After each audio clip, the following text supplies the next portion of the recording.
Welcome to Mind Beyond the Mission, a podcast for and by veterans and veteran family members.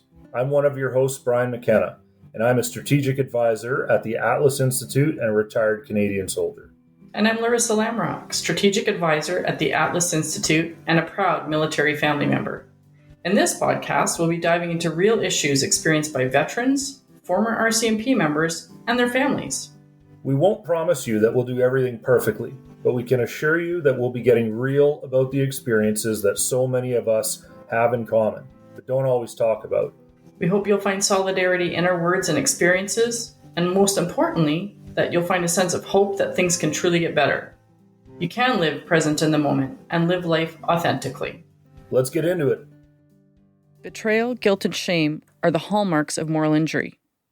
Moral injury refers to the psychological, social, and spiritual impact of events or acts that a person performs, witnesses, or fails to prevent, which conflict with their own deeply held moral beliefs and values. Attention to moral injury has grown over the past few years, and yet many veterans and families are unfamiliar with the term, how the injury manifests, or how it differs from PTSD. Many veterans struggle in isolation to make sense of what they experienced. Whether intentional or otherwise, veterans who struggle with their own darker concepts of self seem to push loved ones away.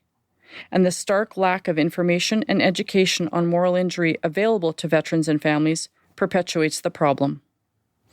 You know, sometimes, Laryssa, when people talk about moral injury, to me, what I really am looking at is what's actually bugging you. What's really bugging you about a situation. And I think there's a number of times in my own history where people would make assumptions. You know, you went to this incident, it was bad on paper, therefore that's what's bugging you. And that almost ticks me off more because it's completely sometimes missing what's actually going on with me. And so, you know, there's textbook definitions of everything out there. But for me, what moral injury really speaks to is kind of what's the backbone of the problem here. Because it's not always trauma. It's often disappointment. You know, it's feeling isolated from this organization that promised that you'd never feel isolated. And when I first started working here, a number of different projects were put in front of me joining the Atlas Institute. And the first one that I put my finger on, told my boss at the time, was like, I want to be on this file one way or the other. It was moral injury. But it still took someone to explain to me what they meant, you know, and I've been at this for a while. So in that regard, we're joined today by our guest, Fardous Hosseiny. Fardous is the CEO of the Atlas Institute, but he's also got some background in working on the moral injury case. And so we figured what a great time to introduce you because you got a background in the file, but you're also the guy that's running the Atlas Institute for Veterans and Families. So we're talking moral injury, but you got a pretty big responsibility on your lap. You're running a new organization, and it's an important one.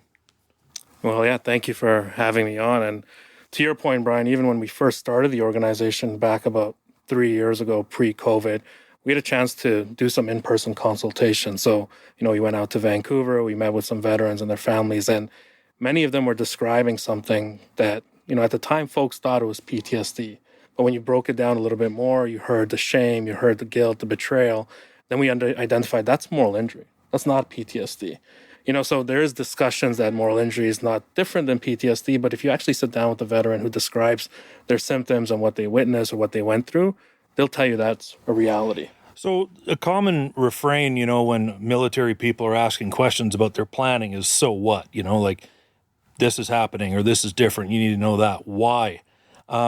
What would be different for a patient when someone hones in on the fact they have moral injury versus PTSD? Would they get, is the prescriptions different? Is the treatment different? Like, what's actually different about it? Well, moral injury is still not recognized in the DSM, right? It's not a diagnosis as of yet. So the fact that we're having this conversation, our hope is with research, we can actually say that this is a diagnosis of on its own. So then when you do get treatment and you get care, you know, the clinicians are prepared to offer you supports that make more sense, that address the shame, guilt, betrayal versus PTSD, which is fear and anxiety. So unfortunately right now, it's still not a diagnosis, but the fact that we're having this conversation, that we're putting a spotlight on it, our hope, and through the work of Atlas, our vision is that eventually we'll get to a place where we have this scale, we can say, okay, this person is showing symptoms of moral injury, another person is showing symptoms of PTSD. Let's run them through a brain imaging scan, and then we can actually show different areas of the brain are lighting up. And once we have that under our belts, then that's when treatment options can be discussed. But yeah, we're still, unfortunately, in the preliminary days. Many other researchers will say, no, we're far ahead, but unfortunately, we still have a ways to go to get it to a formal diagnosis. That would be pretty exciting if we could get to a point to be able to separately diagnose or identify PTSD versus moral injury. But could you go in a little bit more to describe what is moral injury? I think we've touched on it a little bit, but yeah, could you explain to folks what is a moral injury? So it starts with talking about the history, right? So moral injury, I think, Brian and Laryssa, you've mentioned that it's in the discourse now. And the fact is because healthcare workers have come out and said that they're struggling with moral distress or moral injury because they're put in positions to make these calls. But if you look at Dr. Jonathan Shea, clinical psychologist, back in 1994, he coined the term moral injury. And that's because he saw a lot of Vietnam War veterans coming back and, describing their symptoms. And he's like, this is not PTSD. So he's the one who coined the term moral injury. And as a result of right now, you talk about looking at the literature, there's actually 17 different definitions of moral injury, all with slight variations, right? So, Shea talked about authority, someone betrayed by someone who has an authoritative position, you feel like institutional betrayal, you feel like someone who has put you in a position where you have to make a call, but you're not equipped to make that call. So Shea started that, then, built to other psychologists and other researchers. And recently, Dr. Brett Litz, who's out of Boston University, and who we've been working with on a moral injury outcome scale, he's actually kind of the pioneer, and he has the most recent definition, which is, the psychological, spiritual, and biological consequences, of facing or seeing something that violates your moral beliefs. And then we can talk about potentially morally injurious events. Those are transgressions. Either you witness those transgressions or, as a result of someone else's transgressions, you conduct the transgression yourself or you witness a transgression. So that's, the current definition of moral injury is that. So for me, it was a new term. Like you speak of the first kind of light bulb in the community going off in 1994. That light bulb didn't go off for me till about 5 years ago. It was kind of the first time I'd really heard of it. What I do know is that quite often in our world, it's actually our spouses that are the first, person to put up their hand and go, something's going on here, something's being missed. What did you hear when you first heard the term? Like, did it make sense on its own, or did you need to hear a little bit more to it?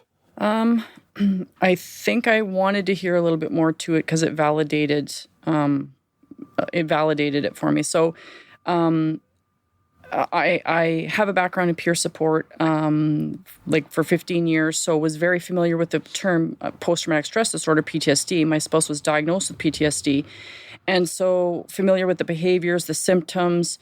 We developed strategies. I developed strategies on how to support him, but I found that sometimes those strategies didn't work. I found, there were different kind of things occurring. So I knew that withdrawal was a cluster of symptoms of PTSD. I knew that hypervigilance was a cluster of symptoms, but those weren't the things that was keeping my husband up at night. And so once I was introduced to the term moral injury, I was like, wait a minute here, and wanted to learn more. And it started to pieces fell into place for me. It was more about the sense of guilt they had. Guilt was huge. It still is. It's something he has to work on. And the kind of negative self perceptions, I guess. So those things to me weren't fitting for PTSD, but made sense that he's experienced a moral injury. And what I found kind of tough in this space was, if I'm ever talking to someone about moral injury, I undoubtedly have to say words like I feel or I felt or it felt like, and we're already getting into the tricky parts of the conversation that I generally don't want to have. It's not easy to talk about trauma, but in a lot of ways, it makes more sense.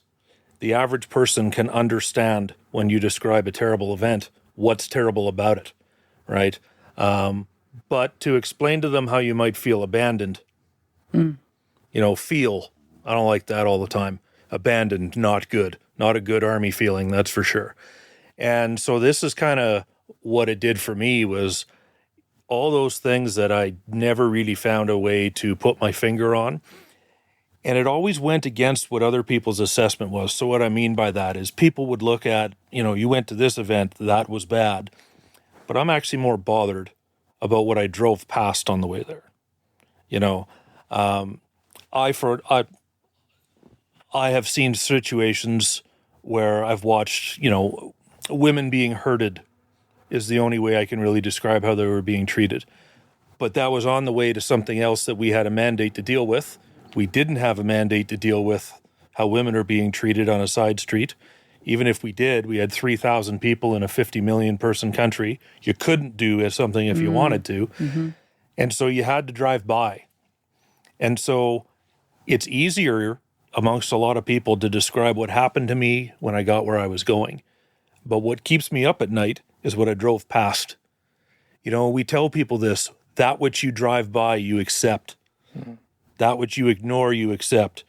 Well, I understand why I drove by it. Mm. I did the right thing. But somewhere in there, the dad, the Brian, feels like he accepted that. That feels like part of moral injury is the second guessing of your own actions, or like you said, Fardous, of someone else's, what you're observing. Can you, I have a couple questions. I'm wondering, can PTSD and moral injury happen at the same time? And are there differences that you can help us out with?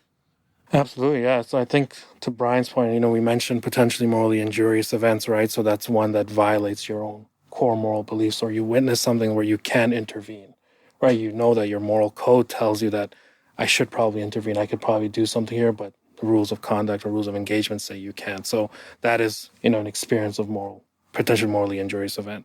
And the second was to Laryssa's point, you may witness someone else doing a transgression.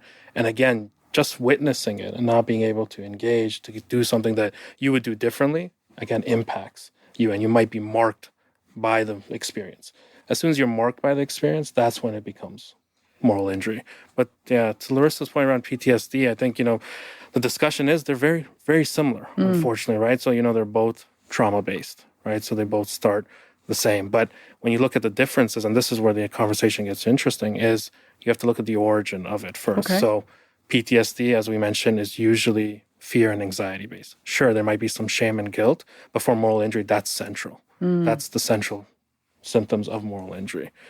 The second is looking at attributions, right? So in PTSD, there's more sense of horrorness, helplessness, and in moral injury, someone will say that, I actually witnessed this or I conducted this and I should be feeling bad about that. Like it's not that sense of helplessness. You accept that. You're like, I might actually be a bad person because I didn't do anything. So the attribution is very, very different, right? And then when you look at treatments, I think that's also something that we have to still look at, because if someone is dealing with PTSD and, prolonged exposure therapy is the gold standard for PTSD. But if someone is feeling, guilty and shameful of what they do it, and you tell them relive that, how helpful is that, right? I don't think, it helps someone make sense of their situation. So there are some differences, and I think that's where the discussion needs to continue being, is because, we have to distinguish between the two. And once we've distinguished between the two, then we can look at treatment options. Well, and one conversation we'd had before was kind of about, the flash to bang or the time frame. And we were talking specifically about the withdrawal from Afghanistan, which is, for me, a tricky situation to watch. And by that, I mean, it was awful, right? Watching that was not pleasant.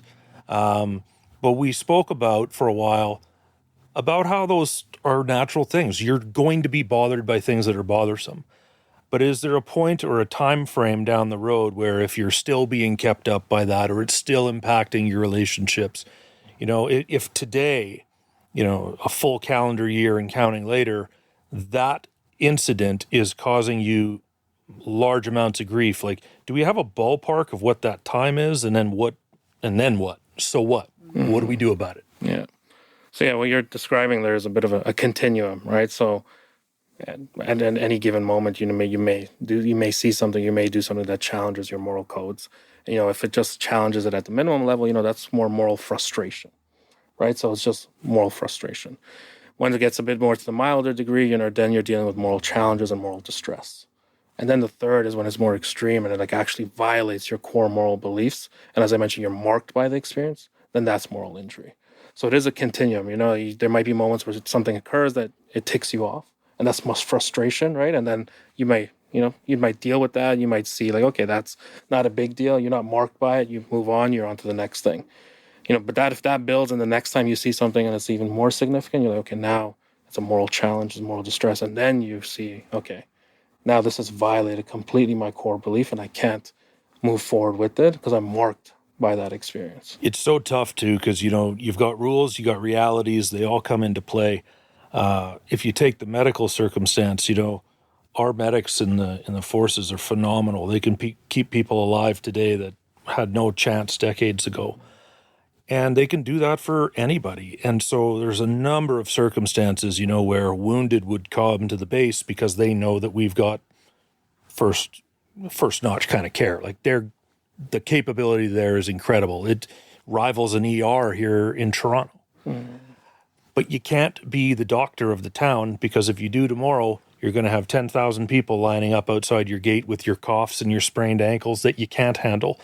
And they have to get used to going to their own system to demand that it serves them. So the bottom line is, in a lot of our missions, we cannot medically help people in a lot of circumstances.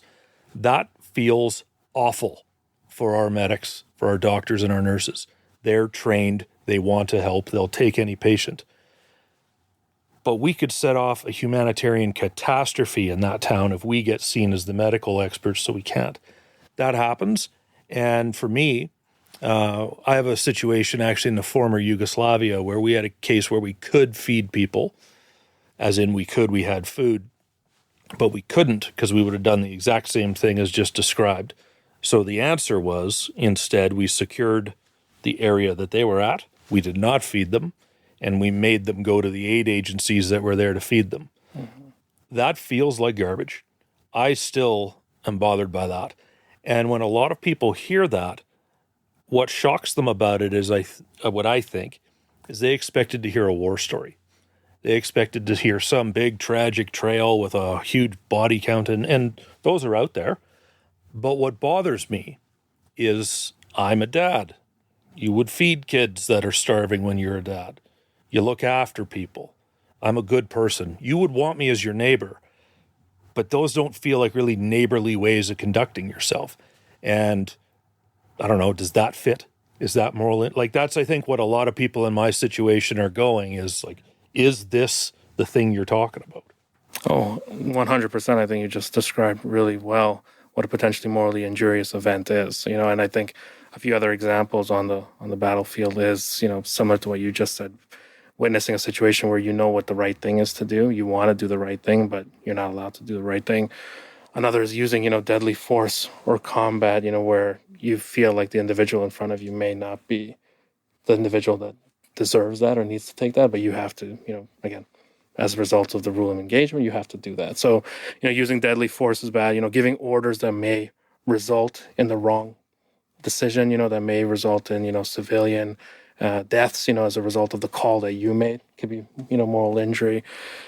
Failing to report knowledge of a situation, like saying, again, you have intel on something, but again, you may not be able to share it with someone. And as a result, that leads to something catastrophe happening. That's, again, a potential morally injury. So these are examples of the war field, that you talk about, fighting and combat, but these other calls that are being made behind the scenes, these other calls where folks might think it's not significant, because you've gone there to do one thing, but it's not just the only thing that you're doing when you're on the battlefield. There's other decisions that you have to make on a regular basis that, as a result of them, something bad can occur, and then you have to live with that. And then this plays out in the home. Mm-hmm. Like, when someone asks me, what's bothering you, or let's talk, or how's it going, do you really want to hear about when I didn't feed kids? Like, I don't think I want to tell you that. Yeah, I think a lot of family members think they want to know. We've talked before how, families want to support each other. Families want to support the veteran. And for spouses or significant partners in particular, we're supposed to be the sounding board, the supporting person, right? So we think we want to know, like, let's talk about it. Tell me what happened. Get it off your chest. And I won't judge you. And I think we like to think that won't happen. I think that makes it difficult for the veteran, because what I've heard from veterans some veterans who are living with moral injuries, they can't even look at themselves in the mirror. Fardous, you've been talking about, I think a key word that you said was decision. It sounds to me like a lot of times it comes down to a decision that a person has to make in the moment, and then they're second guessing that decision for the rest of their life with the disadvantage of having hindsight. So later you're going back going, oh, I shoulda, I coulda, I saw, I have this information now, and second guessing the decision that they made. And so, as I was saying, a lot of veterans are staring at themselves in the mirror, or maybe not, because they can't look at themselves, trying to rectify decisions they made or maybe things that they observed, and they don't feel, because of that shame and guilt you talked about, they don't feel worthy of love. They don't even love themselves. And so what I've observed within families is the veteran, whether conscious or not, pushing their loved ones away, thinking, I don't deserve to be loved by you. And the family members completely not understanding what moral injury is. They may not have even heard the term before. And so they might take that personally to think it's a reflection of their strength of the relationship, or maybe I'm not good enough to be loved. Maybe there's something, wrong with me. And so it becomes very complex, just to scratch the surface on how families are impacted by it. And I think, one thing that veterans want to hear is that people really get the scenarios that they've dealt with. It doesn't mean you got to go into them all, but, we often talk about things you couldn't help, things you couldn't do, but it goes both ways. It's, sometimes I could fix this town if you would just let me take out that guy. If we could just arrest this guy that we all know is causing the problem, he's the mastermind, he's the bomb trainer, he's right there. We'll grab him. You can't. And so you're subjecting this town to more and more and more, and it's done for a reason. It's not that the people making these decisions don't know what they're doing, but at the coalface, where you've got to be the implementation tool of those decisions, it's tough. I know from my circumstance, there were cases where you could feel that the person on the other end of the phone 10 kilometers from you, who is a military person, who understands your circumstance, doesn't understand enough to make good decisions for this. Well, then what happens when that decision is being made in Brussels or New York or Ottawa by someone that is completely not from your background? And even if it's not true that there's disconnect, there is a sense of disconnect. And I found that to be particularly tough to stomach sometimes. So can I ask you, Fardous, a little bit of what Brian is talking about? To the best that you understand, does that moral injury that occurred someplace other than impact a veteran's perception of the world here and now as they see it, their perception of people in Canada where, maybe those types of events didn't happen or we would hope wouldn't happen? So does it change their perception of kind of, humanity or kind of the greater than? Yeah, I think, some of the work that we're doing with Dr. Brad Litz out of Boston University was, as I mentioned, the development of the moral injury outcome scale. So to your point earlier, it's not even events-based, it's the outcome, right? The decision that was made, right? So it's the outcome, and that's what we're measuring right now. And then when we developed that scale, there were 6 domains that came up, that rose to the top. The first was, what you just spoke to, alters in self-perception, right? Okay. So that's, I feel, like I'm a bad person, so that's what the sense is. And that's, huge. That's at the core. The second was around, alterations of moral thinking. So, I've lost faith in the goodness of others or in the faith in the goodness of the world. Mm-hmm. So that's, to Brian's point, when you come back, you may have lost faith in the folks that were making some calls in the local neighborhoods that don't know your background, that made decisions that, you don't agree with. So, you've lost faith now in the goodness of others. The third is looking at, social impacts, and that's, your disconnection from people. So now I feel like I'm disconnected from people. So that's the third domain. The fourth is, self-harming and, self-sabotaging behavior. So, you get in the way of your own success, so, you because you don't think you deserve that success. You don't think you deserve goodness. Because of these calls that you've made, you try to get in the way of becoming a better person or being successful in your life. The fifth domain is emotional aftermath, so that's when you think, the shame, I'm ashamed, I'm guilty, I feel betrayed. So that's the emotional aftermath. And then the last one you're looking at is beliefs about life, meaning, and purpose. And that's, I lost a sense of meaning of life. It's different than the other one where, it's like about being disconnected or feeling like you've lost faith in goodness, but it's because you now lost, in general, the meaning of life. Like you don't even have that sense of purpose. And we know within, the military population, especially with our veterans, when they come back, they're struggling with transition. It's the purpose that they're usually feeling like they're missing. And so now imagine that you're at your core, you've also lost meaning to life. So that's someone who's really, struggling. So, that's where the outcome scale that develop. We have 17 items now. It's been validated in the research context.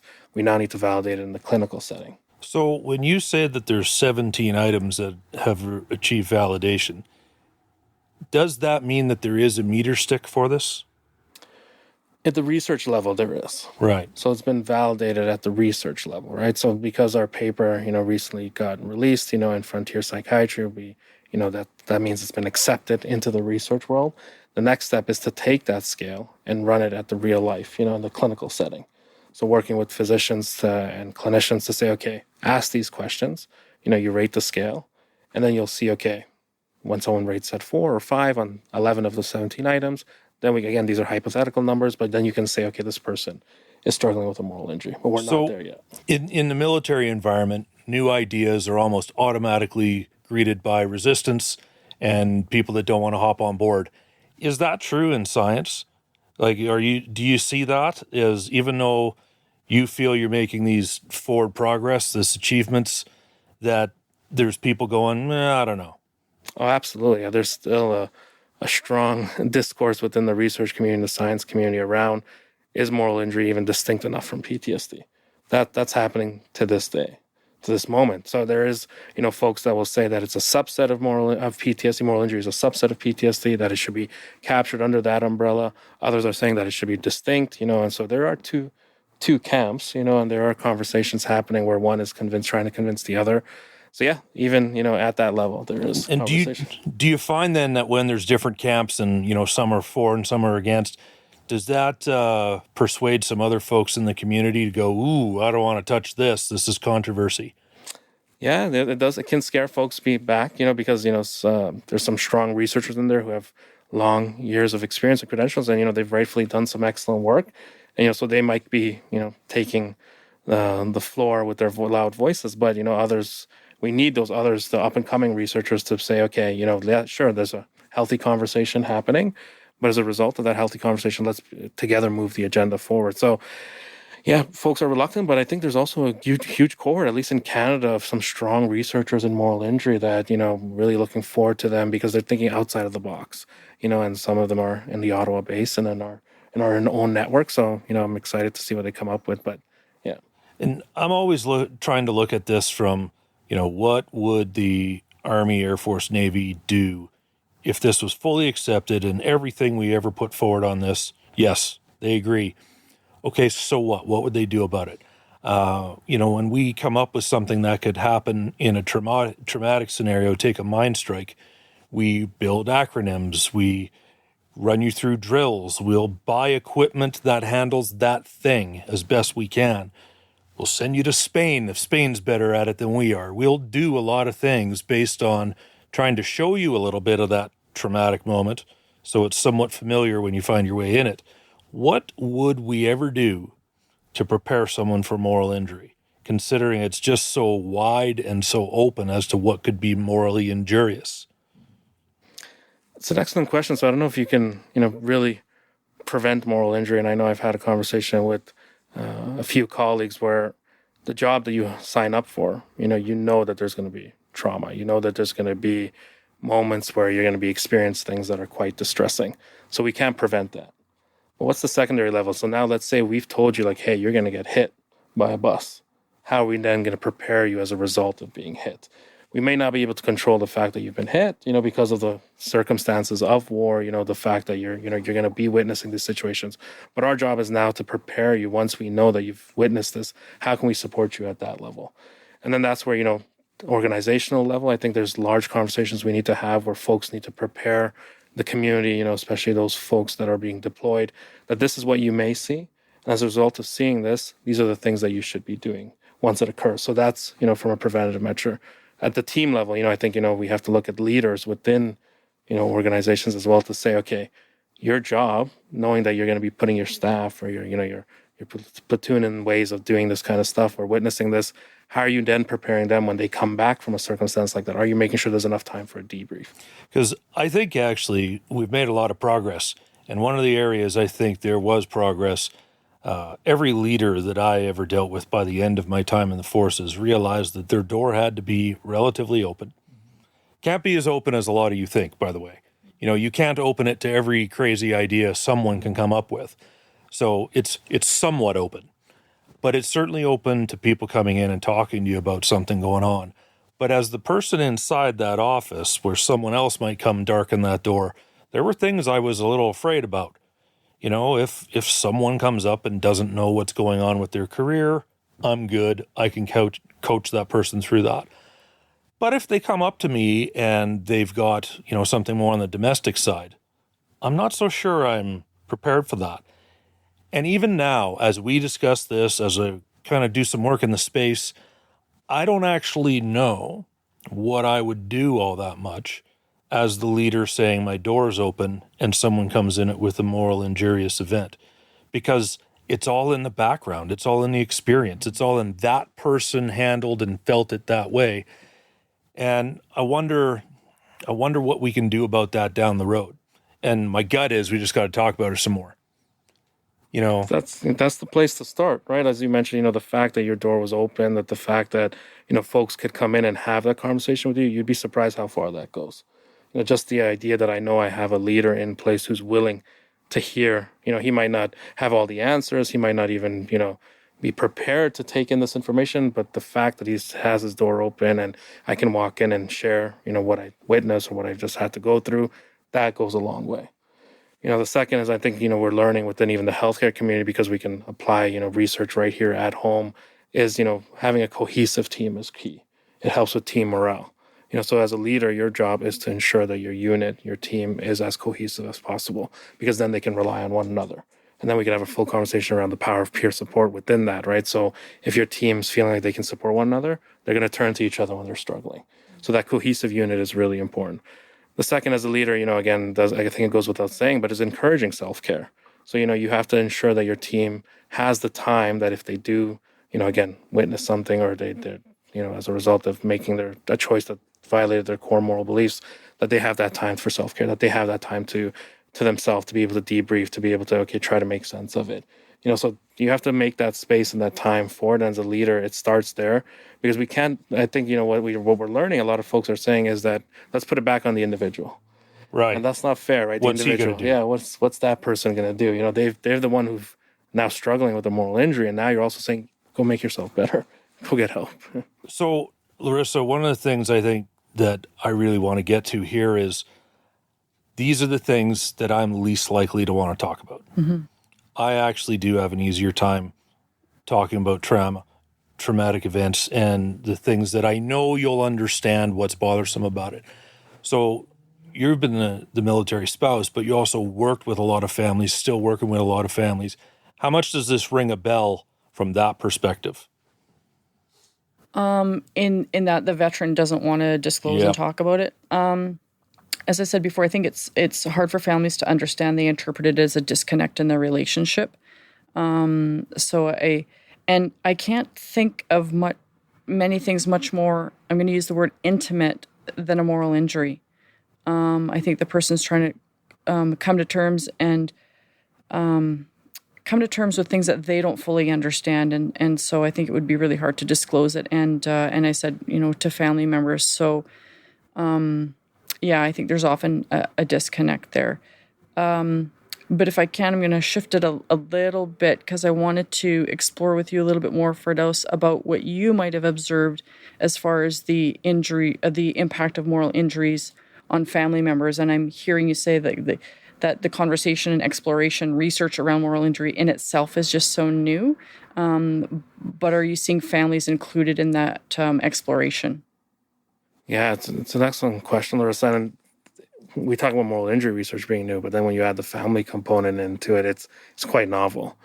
So outside of, anecdotally hearing these conversations where, Brian just said that this is something I'm not willing, or I wouldn't want to share, it's very difficult for me to share.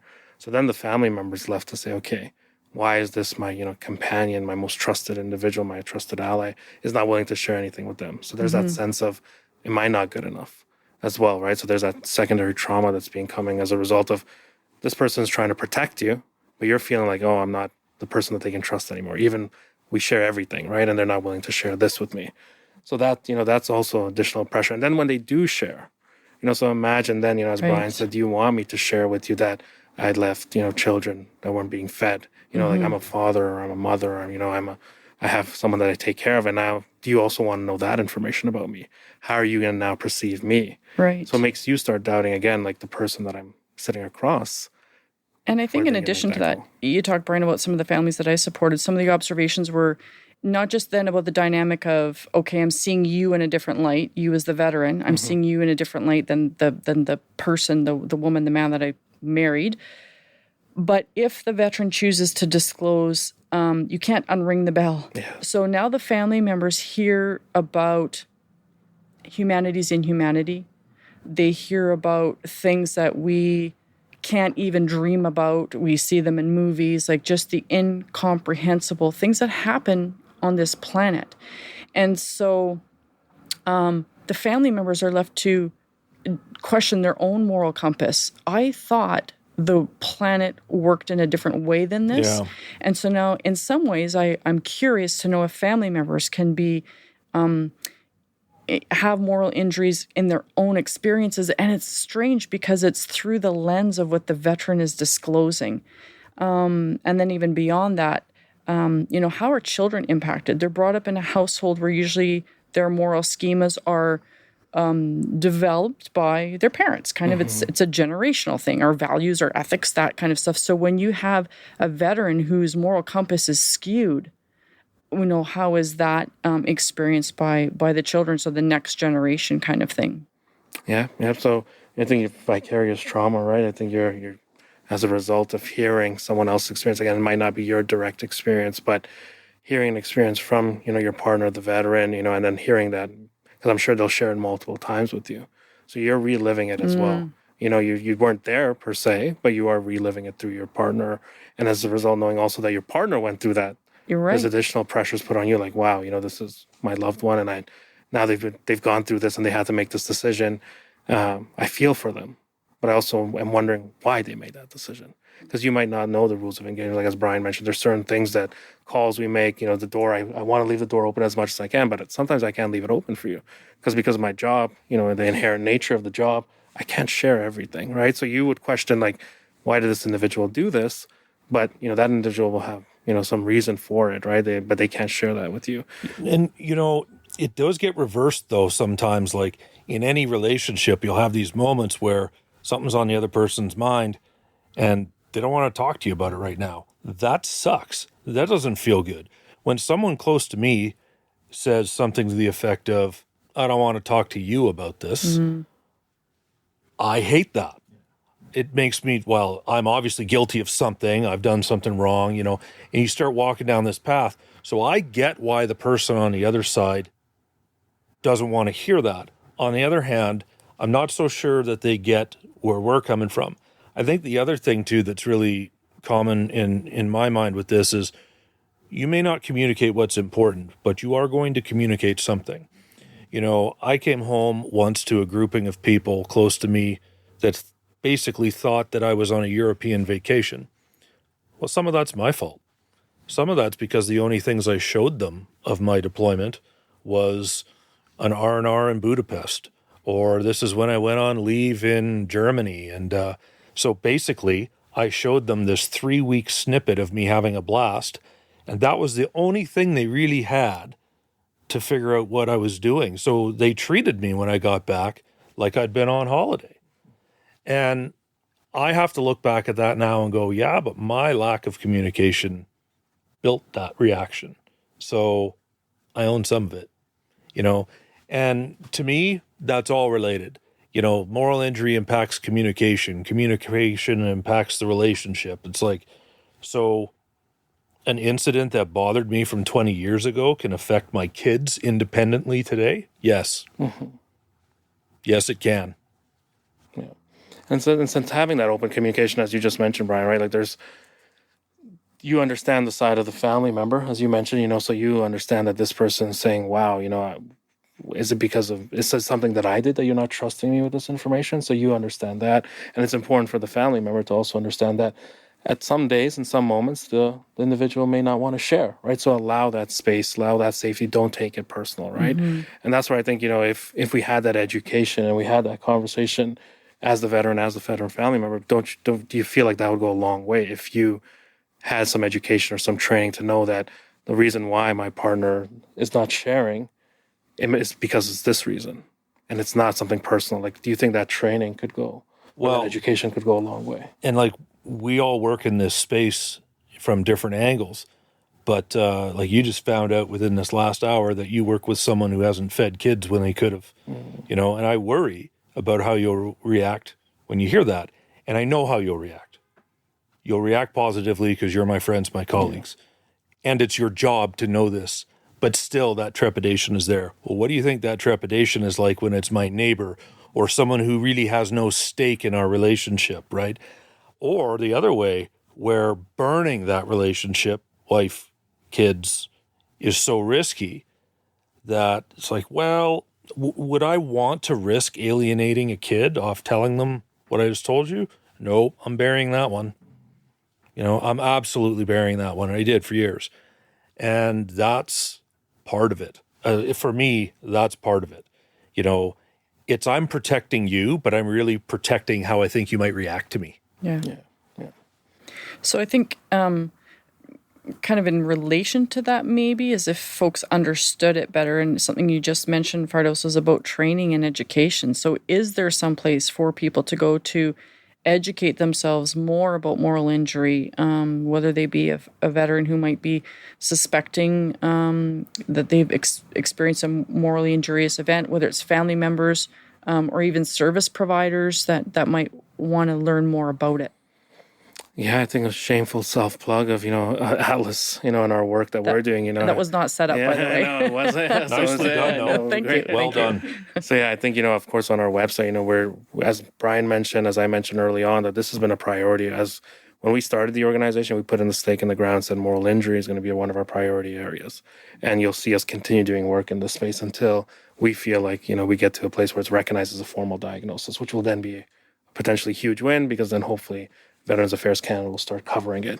But yeah, to Laryssa's point around, there are others, who are doing great work in this space, Canadian researchers, international researchers out of the US, Australia, the UK, Denmark, Israel, everyone it's impacting everyone, all the different service members, right? So we have to make sure that we're all coordinated and consolidating this information so people have that one-stop shop. And that's what we're trying to do. That's Atlas's mandate, is that, regardless at 2, 3 in the morning, if you're scouring Google, we don't want you to be struggling to find information. We want you to have it all in one place. So that's, for veterans and their family members and, service members, I think we're looking to offer trainings, whereas working with other clinicians who have that real life experience at the ground level, let's say, okay, what do you, as a clinician, what did you wish you knew? And I think Brian can speak to this. I'll be interested from his perspective, is if you walked in and a clinician said, actually you might not be struggling with PTSD. This doesn't sound like PTSD. This sounds like something else. How many years of, stress and that weight on your shoulder do you think you would have saved if someone had shared that information with you from the get-go? Well, I think, there's a lot of grace and space that you get mentally when someone knows what's wrong with you. Yeah. And even if they don't know what you're going to do, when they turn and say, you have an X, you tore this, you broke that, or this is what you're suffering through, that helps. And I think we should, to some degree, shamelessly plug this, because when I talk about being bold and brave, bold and brave as a firefighter is doing one set of things. But bold and brave in this space, it is a space of controversy. It is not a space where everything is ironed out and the path is lit. It's also not a space where everybody agrees. But veterans and their families have said to us that these resonate with them. These things ring a bell. This is what they're struggling with. So for me, I'm really proud that we're working on it. And I tell people that. I've presented something to you guys, though, and I think at the very beginning, it didn't go over like a lead balloon, but it went over as a bit of a shock. And I illustrated to my colleagues what it's like to come down the escalator. You know, a good friend who works with us as well, he's described a time where he came back and just lost 2 mates from overseas, but the main argument in the city is, are they keeping their hockey team? And that's a real argument. I don't want to lose my hockey team either. You know, it'd be great if they won something for once, but I don't want them to go away. That said, it is tough when you're coming back from these real moments. And part of it is this. If you look at World War I, World War II, conflicts like that, the whole country was at war. The whole country is saving butter and turning in extra pots.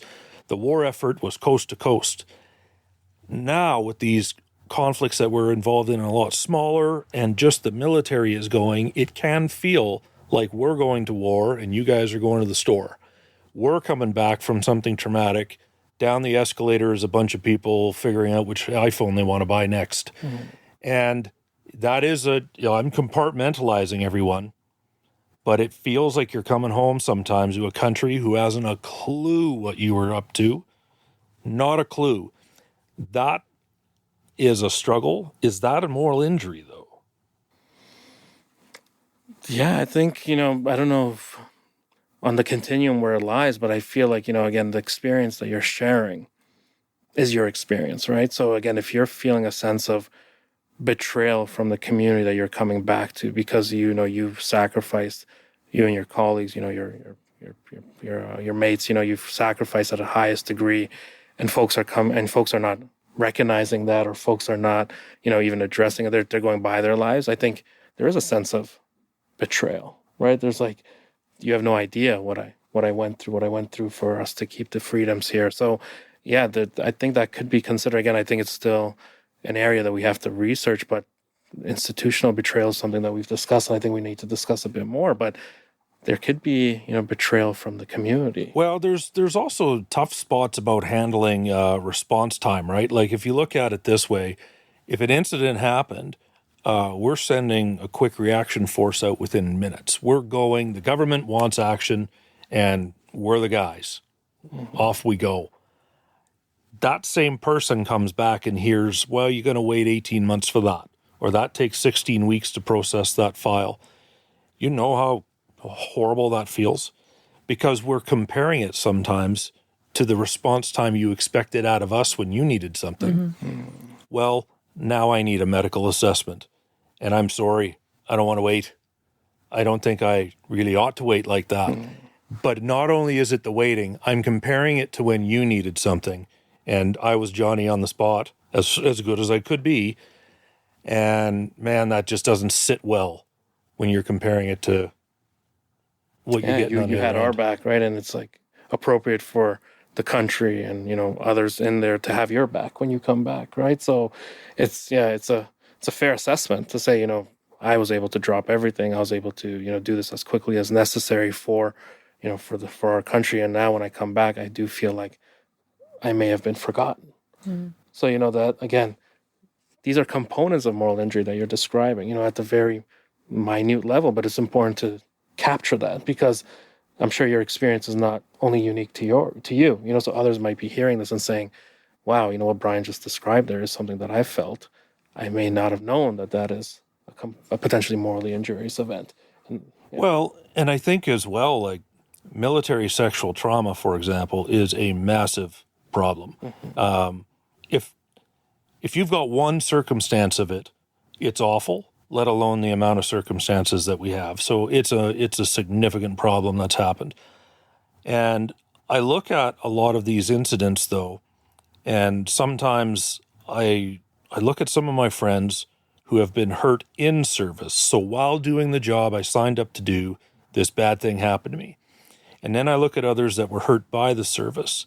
And I get the sense that the moral injuries tend to happen more where you think you were hurt by the service. You were let down. That team that said it was there for you was actually your perpetrator. Is it a fair assessment to say that those hurt by the service injuries tend to be more on on the moral injurious side, or is it maybe just how it's playing out as I'm looking at it? I don't think definitively we can say one is more morally injurious than the other.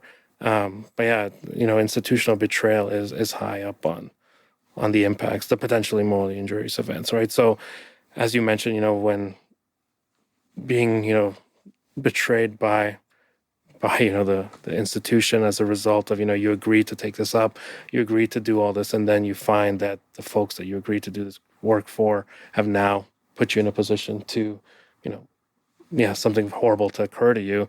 There is, for sure, moral injury, but I don't think it's definitive that we can say one is more than the other. And sometimes it might be a compounding effect, right? So let's say you also, buy the service and in service and then buy the service. Imagine you get both of that. Then we know that person is, going to be in a very rough situation. So I don't think it's been researched. I don't think it's been, actually identified as which one is more than the other. But you do open a conversation that needs to be further explored.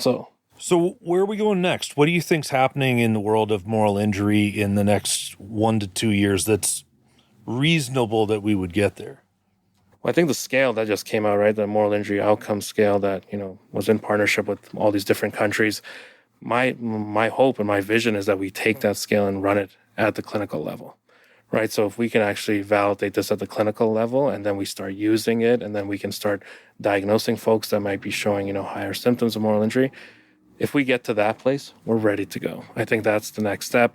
The other is, the conversation we're having. I don't think we can lose sight of, like even Brian just shared, someone who works in this space, who's been an advocate for many, many years, even feeling some, trepidation to share this information. So, imagine someone like yourself who, is in a good place in his recovery journey and, has his colleagues around who understand the space, but still feels a reluctance to be able to share. There's others that aren't even close to that or ready. So I think we need to make sure that the conversation continues occurring and that we don't lose sight of the importance of that, the power of that. And I can think we all can speak to, when we sit down with some stakeholders, especially RCMP veterans, we talk about what moral injury is and they'll be like, wow, that's the first time I'm hearing that. That is what I get all the time. Yeah. I first get, what is that? And then absolutely, that's what I've been talking about for X amount of years. And they didn't have a word for it. Hey, is there a vicarious side to this? Like, can you spread it? Can I have moral injury and now my wife's affected down the road and my kids are? So I think that was the conversation we had earlier. Yeah, so that's why folks might feel, like a veteran might feel like, I don't want to share with my family member because, then they might be impacted by it. But, if you share and then we walk away, then yes, that can cause some impact. But if we share and then we talk about, okay, how are we going to address this together? How are we going to make sure that we have the supports around us to be able to get through this? When do we need to seek professional help? If you have that conversation, then you'll be in a lot better position versus just sharing and then walking away, right? Because then you're like, okay, now I've maybe dropped something on this person, and now they're starting to doubt a lot of things, and I'm not going to support them. Then that's harmful. And I think we've always had that conversation in mental health, unfortunately. I have a big question I'm going to drop on you. It might be hard for you to answer. These are the best kind. There you go. The last minute, nth hour, drop it. Do it. You kind of talked about where things will be advancing with moral injury as far as the moral injury outcome scale and things like that. But for an individual, for someone who's listening, this is where it might be hard to answer. What's on the other side of moral injury? But yeah, moral growth, more resilience. That's the thing? That's the thing, yeah. So there's, I think we didn't get into it a little bit today, but there is the positive moral growth as well. So certain situations that you may deal with, and as a result of that, because you have the supports around you and you've had the conversations that you need, you may be able to grow from that. Okay. To say in a circumstance following that, I may have acted differently, or I may act differently. I make sense of that situation, but now I know where my compass lies and what I'm not willing to sacrifice. So on the other side of it, there is moral growth, and it is a journey. I think someone, even if anyone's struggling with PTSD, you get the supports and it's recoverable. Someone could get better from it. Moral injury is the same way. So if you put the right supports around someone, individual, and they have professional support, then there's moral growth, there's moral resilience. I smell a follow-on podcast coming here. Moral growth. There you go. I think this is a unique episode for us. First of all, this is front and center with me. These are the things I want to work on. But it's almost like people are watching a really small internal staff meeting. Yeah. This is how stuff gets done here, is it starts with the conversation. And I think of when we go to the community, and it's actually one of the things we're doing tomorrow. It's why we're all in town here, is we're having a get together of the main folks that are advising us. What do you guys want to talk about? And the very things that you think are too hot for a conversation are probably where we need to go. I'm really excited that we can be brave and bold enough to have this conversation, particularly in a space where we're asking you questions and you're coming forward saying, well, we don't know that yet. Yeah. We've still got more to do there. That's brave, but that's where I want us to keep going. That's great. Next mini staff meeting, someone's got to bring the donuts and coffee. But thank you so much for joining us today, Fardous. Of course, thank you for having me. I hope that was helpful. So as we wrap up, again, we got Laryssa Lamrock here, Brian McKenna, and Courtney is, of course, our... What would you go with? I'd go with director, producer, all things that make it work. The glue, everything. I think. Yeah. And we're fortunate enough to be joined by the boss, the CEO, but by Fardous Hosseiny to speak to us about moral injury. So I really appreciate you making the time and coming here today. Of course, yeah. Thank you. We hope you enjoyed this episode of Mind Beyond the Mission. If this conversation resonated with you or helped you in any way, I encourage you to subscribe to Mind Beyond the Mission wherever you listen to your podcasts, so you'll be the first to know when our next episode comes out. And if you know someone who might relate to what we've shared or could find it helpful, please feel free to send it their way. We're all on the same team. Plus, we'd love to hear what other topics you'd be interested in us exploring in future episodes. Brian and I have a lot of ideas and subjects we plan to dive into, but you, the listener, have probably experienced or thought of topics that haven't crossed our minds yet. Please reach out if this is the case.